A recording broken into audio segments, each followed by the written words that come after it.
আমি যুবকদের বইলা যায়, ও যুবক, ও যুবক, তোদের পা ধরে বলে যায়, কালো মেয়ে বিয়ে কর, কানা মেয়ে বিয়ে কর, বোবা মেয়ে বিয়ে কর, রিক্সা চালক ভ্যান চালকের মেয়ে বিয়ে কর। ওই সুন্দরীর পাগল হোস না, গুণের পাগল হ, রূপের পাগল হোস না। ওই রূপ দেখায়া তোর বাবারে খাইছে, ওই রূপ দেখায়া তোর দাদারে খাইছে, ওই রূপ দেখায়া তোর ভাইরে খাইছে। ওই রূপের কারণে আর চুলায় আগুন পারতে যায় না। ওই রূপের গৌরবে তোর বাড়ির কোনো কাজ করবে না।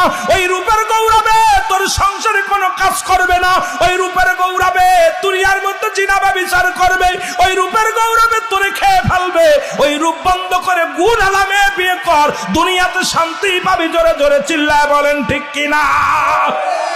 আবার অনেক মা স্কুয়ার শোনে, মারা শোন, ও মা, বিয়ের আগে তোর দাদিরে বল, মারে বল,